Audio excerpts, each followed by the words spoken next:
That's not too bad. That'll definitely stay up. Rebuilding his premiership after a face-off with his own MPs, the Prime Minister tried to show his party his Conservative instincts and show voters why they should stick with him. We are on your side in cutting the costs of childcare. We're on your side in cutting the costs of fuel. We're on your side in cutting transport costs. And we're on your side in cutting the costs of home ownership.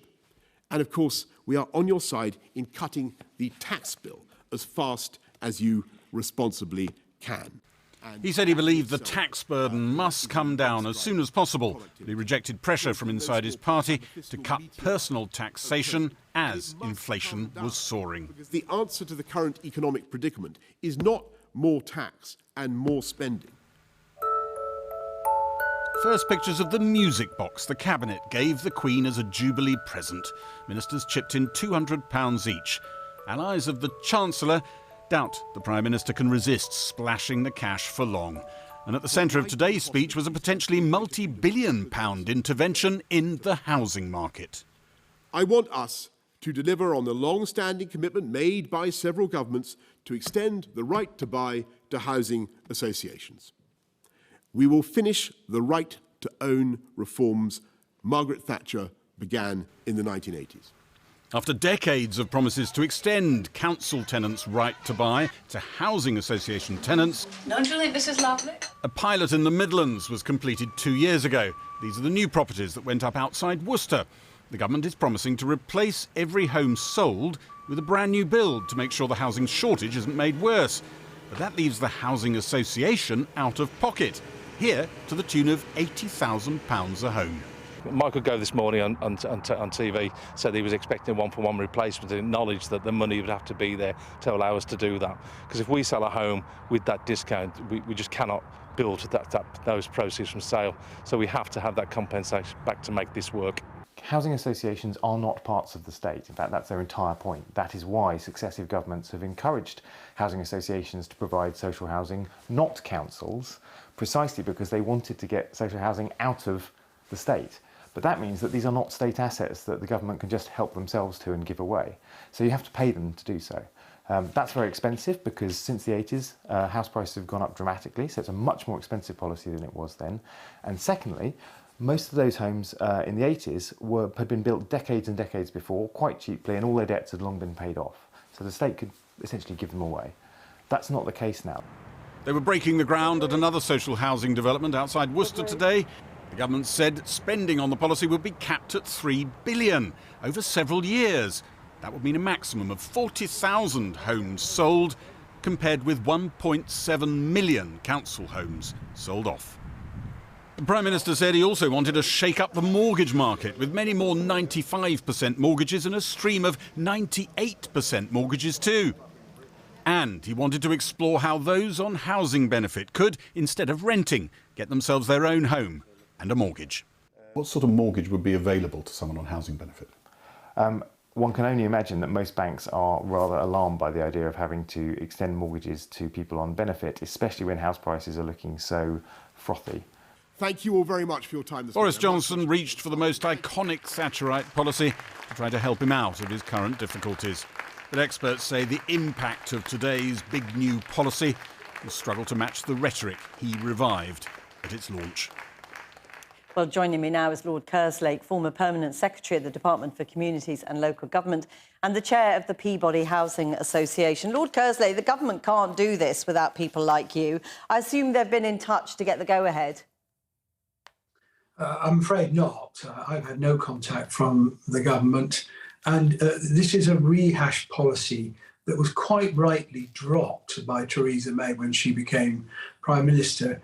And the reasons for this are quite obvious. As Toby said, these are not government organisations. It's not their houses to sell.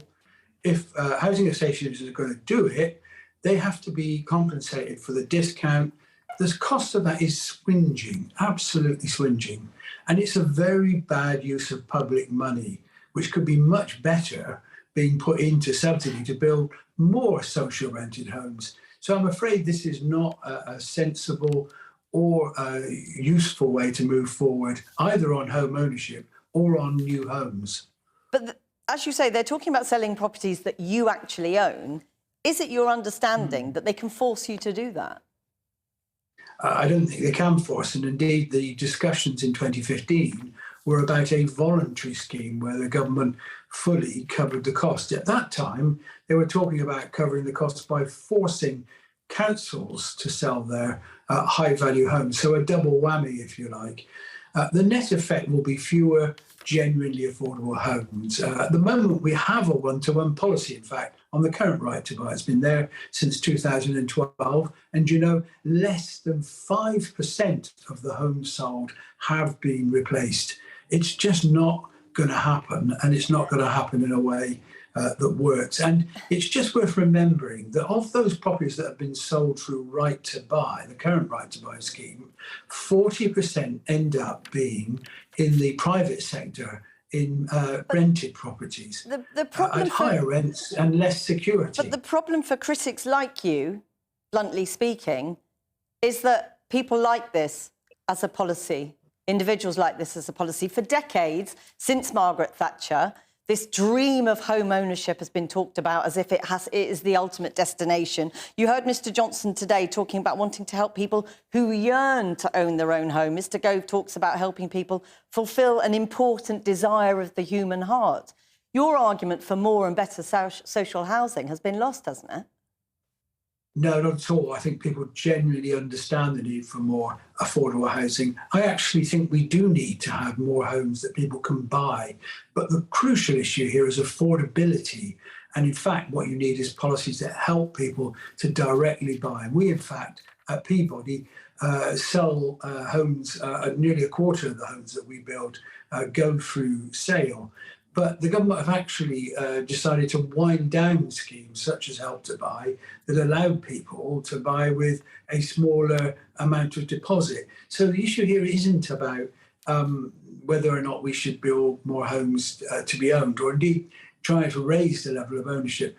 It's how you do that. And the policy of forcing sales of housing association properties is just not the way to do it. And by the way, it's simply not credible to think that those people on low incomes and on benefits are likely to be in a position to get mortgages. I'd like to see a single example of a mortgage broker who's saying they will be able to do that. There is a very clear reason why Mr Johnson comes out today and talks about meeting the earnings of people's hearts, is because it works, doesn't it? So that political narrative has been lost by people like you. I think the only place it works, frankly, is with a sort of red meat policy to carry some of his own side. Anyone who thinks about the issues for a moment will see it's not a good value or a credible way to improve home ownership. And all it will do is diminish the number of socially rented properties. And in fact, do the one thing that he's concerned about, put more benefits money into private landlords. So actually, I think people do know that now. Lord Kerslake, thanks very much for talking to us today.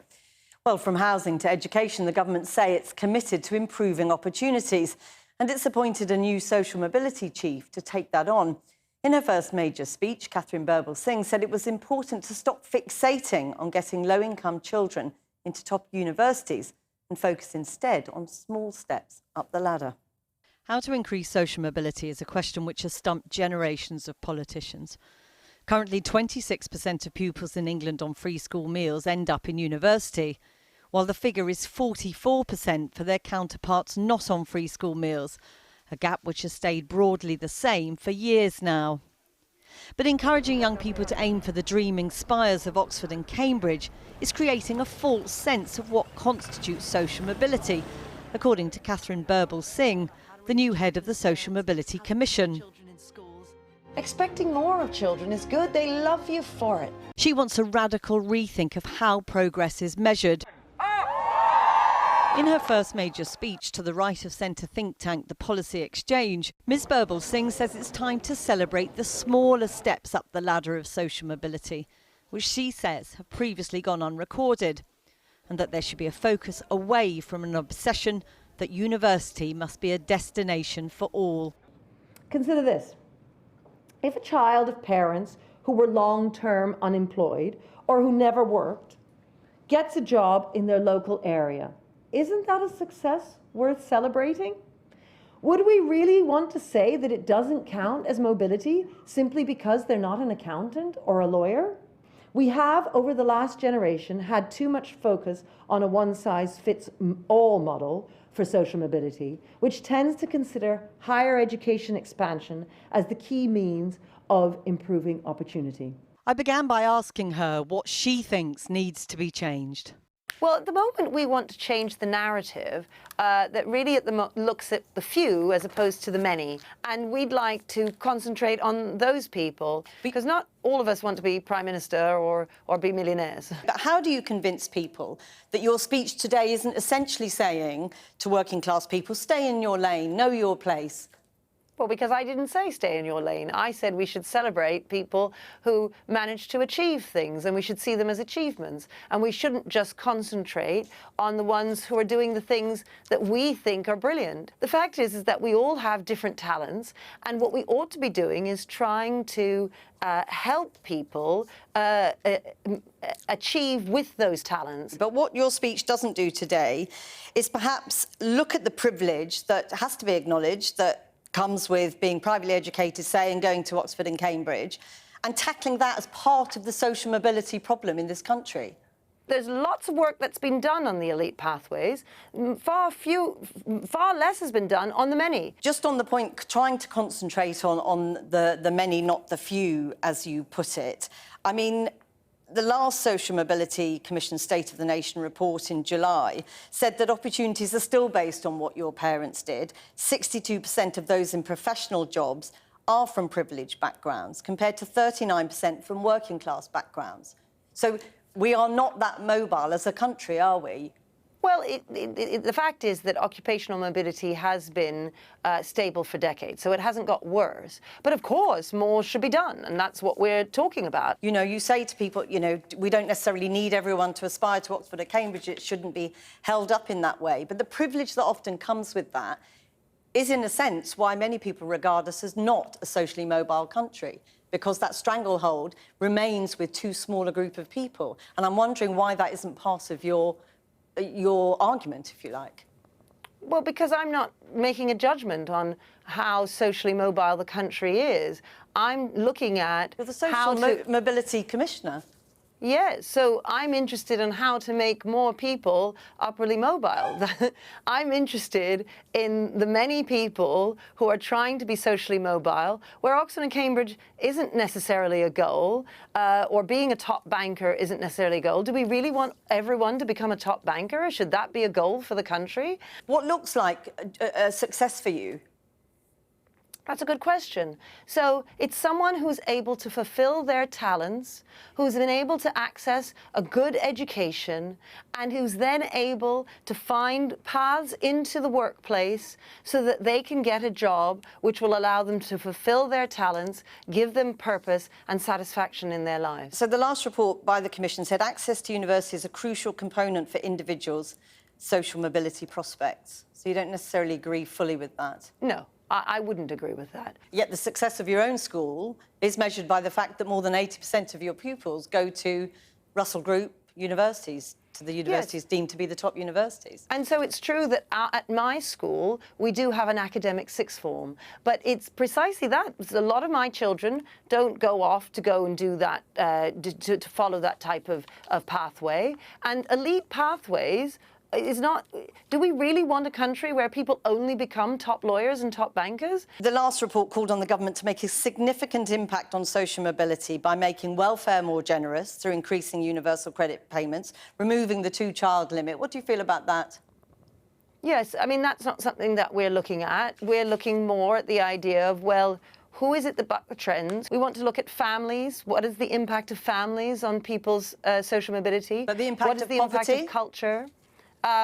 That is our concentration is on family, on culture, and then on talents. Why choose to focus, for example, on families but not poverty, when the last Commission reports, successive Commission reports, have linked poverty to a lack of social mobility? Because a lot of people talk about poverty. Very few people talk about families. And I think that that is to the detriment of social mobility.